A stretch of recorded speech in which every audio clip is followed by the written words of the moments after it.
4 баланын энеси Замира Турдубекова сентябрда Баткенде каза болгон Баатырбек Райымкул уулунун жубайы. Буга чейин экөөнүн тең атында банктан насыялары болгон. Алар 10 жылдан бери Баткенде аскер отрядында жашап, Ошто окуган балдарынын келишимдик окуусу, жол киреси, күнүмдүк жашоосу үчүн насыя алып, аны айлыктын эсебинен төлөп жүрүшкөн. Эми алардын карызы жоюлуп, аскер бөлүк маркумдун жубайын жумушка орноштурду.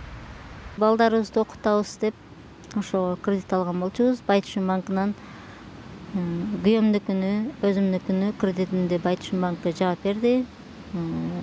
Өкмөткө, банк кызматкерлерине ыраазычылык билдиремин. Ошондой эле чек ара кызматкери күйөөм каза болгондон кийин мага жумуш таап беришти. Кайра эле Баткенден контрагы, барып келип жол кирасы, турган баягы квартирасы болуп, ушулардын аркасынан кредит алган болчубуз. Ушулардын окуусуна, билим алуусуна деп жумшап, күйөөм ошонун аркасында иштеп, балдардын аркасында жүргөн болчу.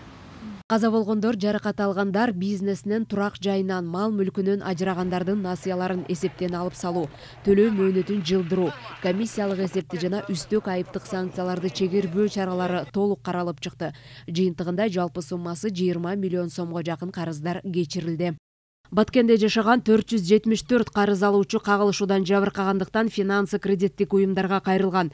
Анын ичинен 298 насыя 19 миллион 974 миң сом жоюлуп, 38 миллион 430 миң сомдук 170 насыя реструктуризацияланган. Арасында жеке ишкерлик менен алектенгендер, майда бизнес өкүлдөрү жана насыя алган жөнөкөй жарандар да бар.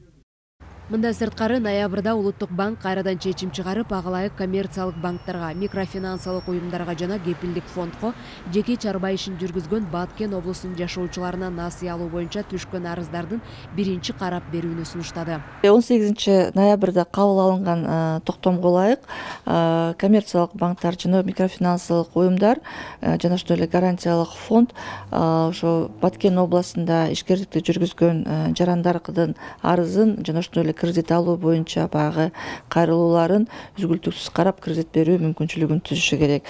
Негизи бардык арыздар бүгүнкү күндө коммерциялык банктар тарабынан каралууда. Бул Улуттук банктын көзөмөлүндө бул тарапта иш мындан ары дагы жүргүзүлөт. Учурда финансылык кредиттик уюмдар бул аймактарда жабыркаган насыя алуучулардын бардык арыздарын кароону улантууда.